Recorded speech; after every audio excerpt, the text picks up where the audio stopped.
Hello students. तो इस video में हम बात करने जा रहे हैं क्वालिटी फैक्टर के बारे में और पावर डिसिपेशन के बारे में। ठीक है, तो स्टार्ट करते हैं। पहला टॉपिक है हमारा क्वालिटी फैक्टर। तो क्वालिटी फैक्टर की जो डेफिनेशन है वो ये कहती है कि अगर हमें क्वालिटी फैक्टर निकालना है तो हम वोल्टेज निकाल दें, या तो वो एल का हो या फिर सी का हो।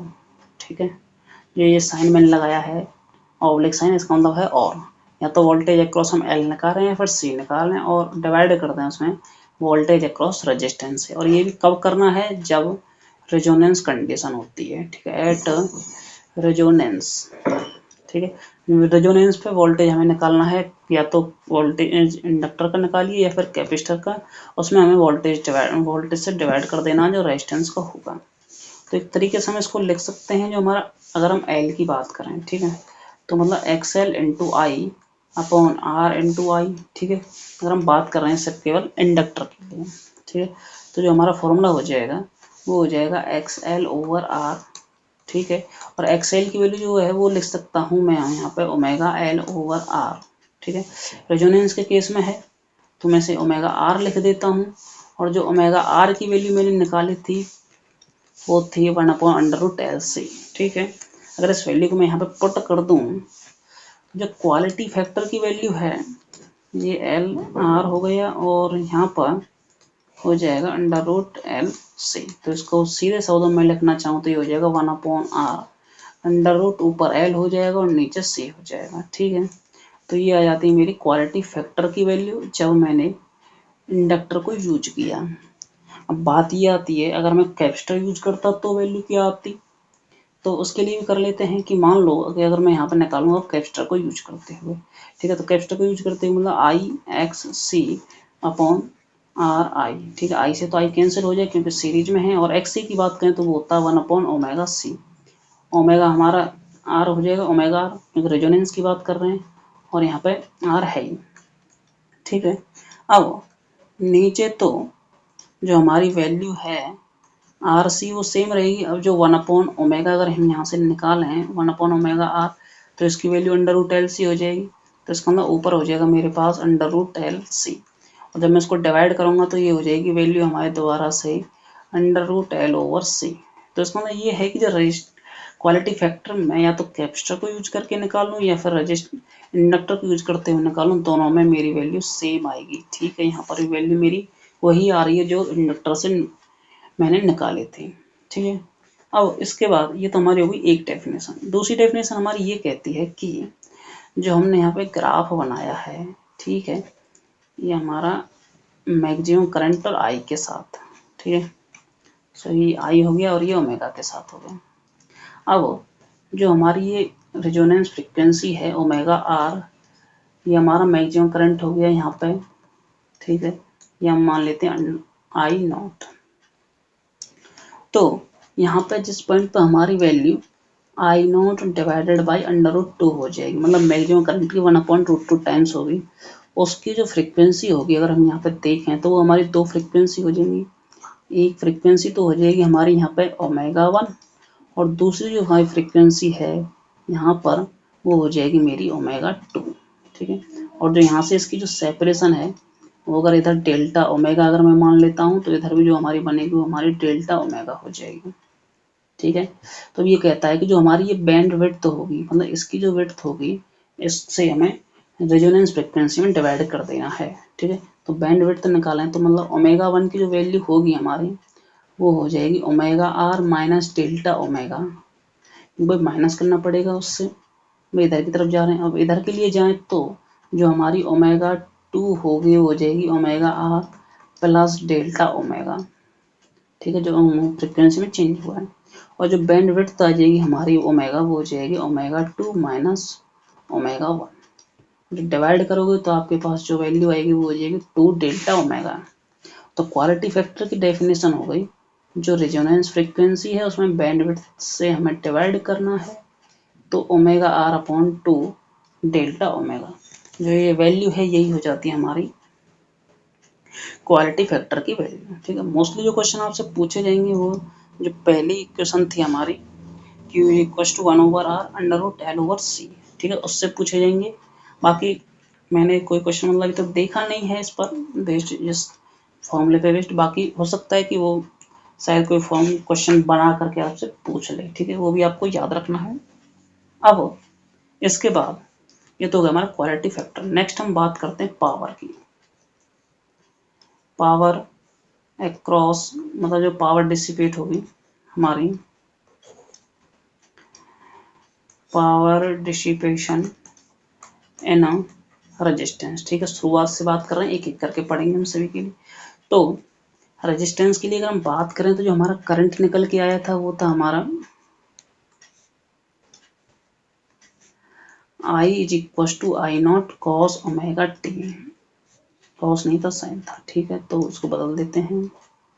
तो ये था हमारा साइन ओमेगा टी, और जो ई की वैल्यू थी वो थी हमारी E0 साइन ओमेगा टी, मतलब दोनों के बीच में जो फेज डिफरेंस था हमारा वो हमारा 0 था। अब पावर निकालें तो पावर होती है हमारी VI, ठीक है, और एक इसी को लिख सकते हैं W/T। तो एक तरीके से ये हुआ कि पहले हम वर्क डन निकाल लें, उसके बाद उसमें टाइम से डिवाइड कर दें तो हमें पावर मिल जाएगी। तो पहले वर्क डन निकाल लेते हैं। वर्क डन निकालने के लिए आपको करना क्या है, वर्क डन निकालने के लिए आपको करना है, ये हो जाएगा हमारा EI/dt। ये हमारा इलेक्ट्रिक फील्ड नहीं है, यहाँ पे हमारा वोल्टेज है, ठीक है, तो मैं इसको सिंबल को चेंज कर देता हूँ, तो ये बन जाएगा EI/dt। अब वैल्यू पुट करना स्टार्ट करते हैं हम, तो E की वैल्यू हो जाएगी हमारी E0 और ये हो जाएगा I0, ये हो जाएगा साइन ओमेगा टी, और एक साइन ओमेगा टी और है तो इसका स्क्वायर हो जाएगा इनटू हो जाएगा dt, ठीक है। अब लिमिट कहाँ से कहाँ तक पुट करनी है, तो जो हमारे टोटल टाइम है मतलब एक कंप्लीट रेवोल्यूशन में कितना वर्क डन होगा वो हम निकाल लेते हैं, ठीक है। तो ये हो जाएगी E0 I0 और यहाँ पे हो जाएगा sine square omega t 0 to t, ठीक है। और साइन स्क्वायर को मैं चेंज करना चाहूँ तो मैं इसको लिख सकता हूँ 1 माइनस कॉस 2 ओमेगा टी और साथ में होगा डी टी, ठीक है, 0 टू टी। अब इसके बाद निकालने के लिए मुझे करना क्या है कि सीधे सिंपली इसको इंटीग्रेट करना है, ठीक है। इंटीग्रेट करने के पर जो मुझे वैल्यू मिलती है वो हो जाएगी टी माइनस साइन कॉस का करेंगे तो हो जाएगा sine 2 omega t over 2 omega, ठीक है। और लिमिट हो गई हमारी 0 टू टी, और 0 टू टी अगर लिमिट पुट कर दें हम इसमें तो वैल्यू कितनी मिल जाएगी वो देख लेते हैं। तो यहाँ पे तो मिलेगी हमें टी, ठीक है। और आपको अगर याद हो तो जो इसकी वैल्यू हमने पहले निकाली थी, ठीक है, वो हमारी 0 आई थी, ठीक है, तो हमारी 0 आ जाएगी यहाँ से वैल्यू। तो ओवरऑल जो वैल्यू बचेगी हमारी E0 I0 डिवाइडेड बाई 2 बची रह जाएगी, ये होता हमारा वर्क। अब निकालनी है हमें पावर, तो पावर होती है W/T, ठीक है। तो सॉरी जो वहाँ पर W निकल के आया था वो हमारा E0 I0 over 2 into T रहेगा, ठीक है। अब इसमें मुझे डिवाइड करना है E0 I0 डिवाइडेड बाई 2, ऊपर टी है नीचे टी है, ये कैंसिल आउट हो जाएंगे, तो जो पावर आएगी वो हो जाएगी E0 I0 ओवर 2। इसी को मैं लिख सकता हूँ E0 अपॉन √2 और इनटू में I0 ओवर √2, और E0 अपॉन √2 आपको पता है कि किसकी वैल्यू होती है, ये होती है हमारी ERMS की वैल्यू, और ये हो जाती है हमारी IRMS, ठीक है।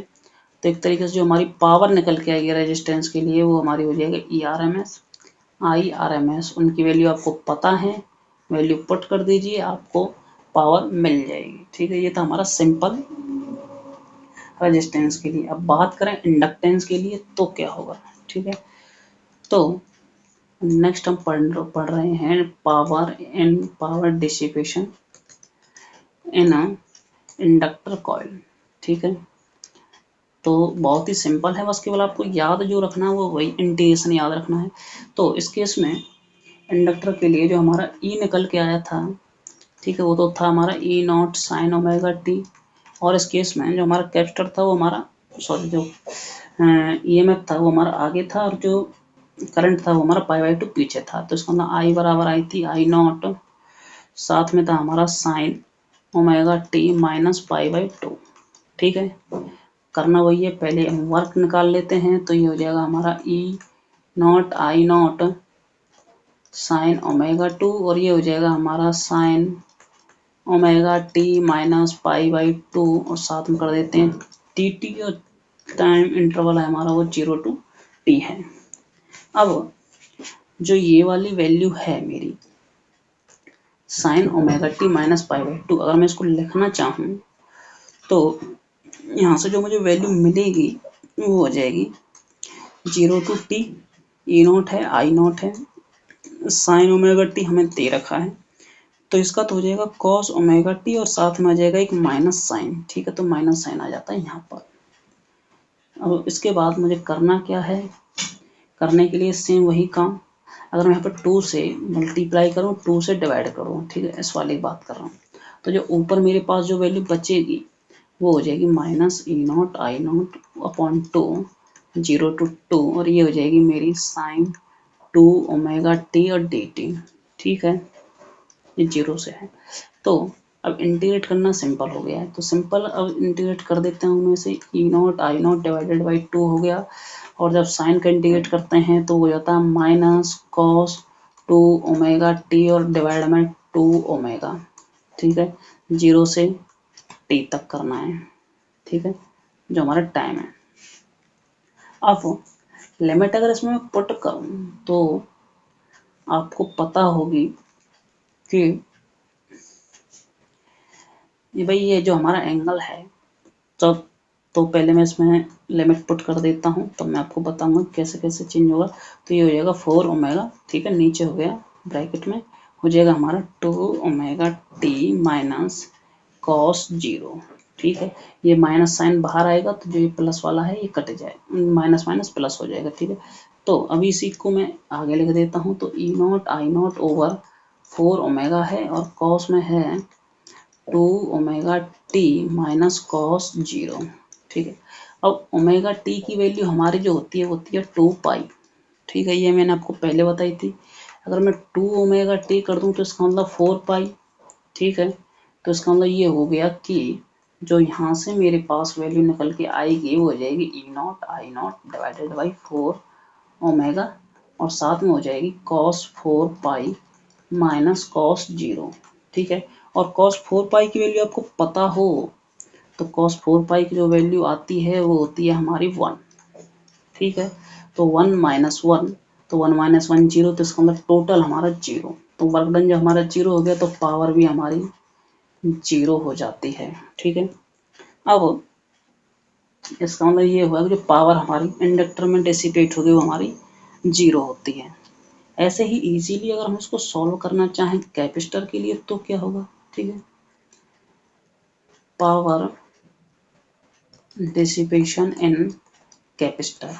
ठीक है, तो उसमें हमें पता है कि जो हमारा अगर ई की वैल्यू ई नॉट साइन ओमेगा टी है तो जो आई की वैल्यू है वो हो जाएगी I naught sine omega t plus में पाई बाई 2, मतलब पाई बाई 2 से आगे रहती है वैल्यू, तो इसी को हम लिख सकते हैं ई नॉट कॉस ओमेगा टी।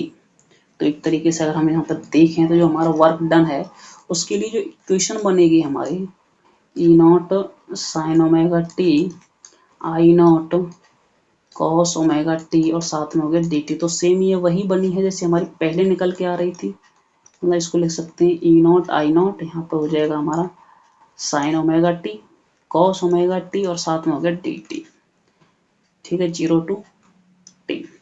अब मैं इसको सीधे सिंपली यहाँ पर डिफ्रेंशिएट कर लेता हूँ। साइन ओमेगा टी को अगर मैं टी मान लेता हूँ तो कॉस ओमेगा टी हमारा डी टी में चला जाएगा। ठीक है, वहाँ से कर सकता हूँ, बाकी एक सीधा सिंपल ये भी है कि मैं 2 से ऊपर मल्टीप्लाई कर देता हूँ। ठीक है, और 2 से नीचे मल्टीप्लाई कर देता हूँ, तो जो इक्वेशन है मेरी बन जाएगी 0 to t और ई नॉट और आई नॉट हमारा बाहर आ जाएगा।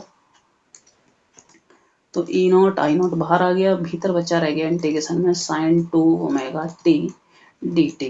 ठीक है, सॉल्व करें इसे तो सॉल्व करने पर इसकी जो वैल्यू आएगी minus cos 2 omega t upon 2 omega आ जाएगी और 0 to t हो जाएगी। अब आपको पता है सेम यही वैल्यू मैंने पीछे सॉल्व की थी। ठीक है, माइनस साइन को मैं बाहर निकाल देता हूँ तो ये हो जाएगी cos 2 ओमेगा टी माइनस में cos 0, और जो हमारी वैल्यू इसकी जो पहले ही हमने निकाली थी जस्ट अभी, वो हमारी 0 आ रही थी, तो इसका मतलब जो टोटल वर्क डन है वो हमारा 0 हो जाएगा।